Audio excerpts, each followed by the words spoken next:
If someone had told the morning staff at Rivergate National Bank that the quiet, black woman in a gray blazer was their new boss's boss, they would have laughed. And maybe that was the cruelest part, because for 10 minutes straight, they treated her like she didn't exist.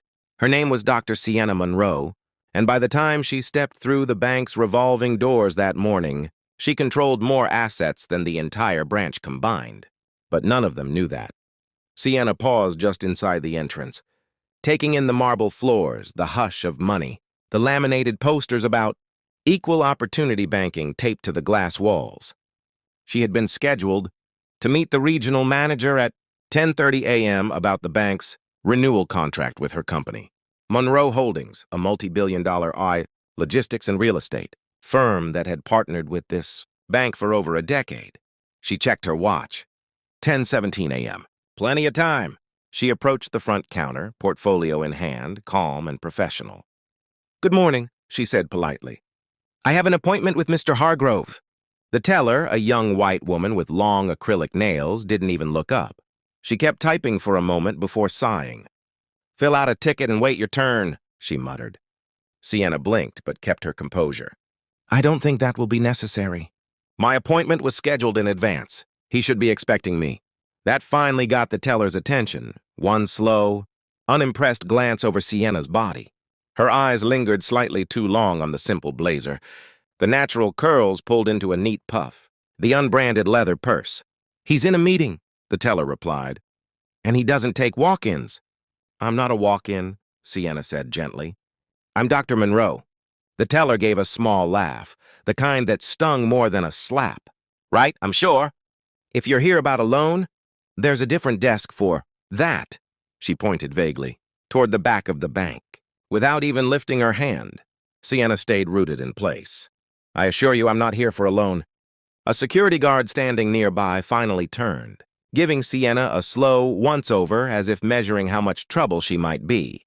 "Ma'am," he said, "you're holding up the line. You either take a number or step aside." A few customers in line glanced up, some curious, some annoyed. No one spoke up. Sienna looked around the room, the surveillance cameras, the pamphlets, the smugness, and something hardened in her chest. "Fine," she said quietly. "I'll wait." She took a seat near the window and pulled out her phone. One text, 4 words, "I've arrived, observing." The reply came back less than a minute later. "Understood, proceed." Minutes ticked by. A white couple walked in after her. They were greeted with wide smiles and offered bottled water. An older businessman was escorted personally toward an office. Sienna was invisible, right up until 10:29 a.m. The glass doors at the front of the bank swung open again, but this time the mood changed instantly. 2 men in tailored suits stepped in first, then a woman with an executive badge, then another. And at the center of them all, Mr. Leonard Hargrove, the regional manager himself. If you're still watching, subscribe and turn on post notifications. The same man who had claimed he was in a meeting. The entire branch straightened. The tellers froze. The manager rushed forward, all nerves and smiles. "Good morning, welcome. We weren't expecting—" Hargrove's excited greeting stopped mid-sentence as his eyes locked on Sienna, sitting calmly by the window. He went pale. "Sienna," he whispered. She stood. And suddenly, how they had looked at her before didn't matter anymore. "Dr. Monroe," she corrected calmly. "You're 3 minutes early for our meeting." "I appreciate the punctuality." Mouths dropped open. The teller who had ignored her went stiff as a mannequin. The guard stared at the floor. Sienna stepped forward, heels quiet but dominant on the marble. "Allow me to introduce myself to those who felt I didn't exist 10 minutes ago." She turned in a slow circle, making eye contact with every employee. "I am the majority shareholder and acting CEO of Monroe Holdings. As of last quarter, Rivergate National Bank holds my company's primary operating accounts. Silence, total, crushing. Which means," she continued evenly, "every dollar that passes through this branch, you process because of my signature." She turned back to Mr. Hargrove.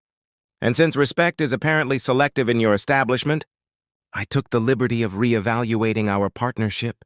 While I was waiting," he swallowed hard. "Dr. Monroe, please. This must be a misunderstanding." She pulled a printed document from her file. It's not. Effective immediately. Monroe Holdings is terminating all contracts with this branch. Accounts will be transferred to Midtown Central by close of business. Gasps rippled across the room. This branch's revenue will drop by 72%. Overnight. The bank manager staggered slightly. And as for the staff, she added, those who stood by and said nothing while discrimination happened in real time, your silence has spoken for you. Her eyes cut to the teller. You are dismissed, she said coolly. Effective immediately. Then the guard. And you may remove your uniform. You no longer represent security in a building that failed to offer basic human decency. He didn't argue. No one did. Sienna finally looked around the room one last time, her voice firm but controlled. This is not revenge. This is accountability. And today, your customer is your consequence. She turned toward the doors as stunned silence followed her path. Just before stepping out, she paused and glanced back once more. Then she walked out, leaving behind a broken system and the echo of her heels, the only sound stronger than the shame now filling the bank.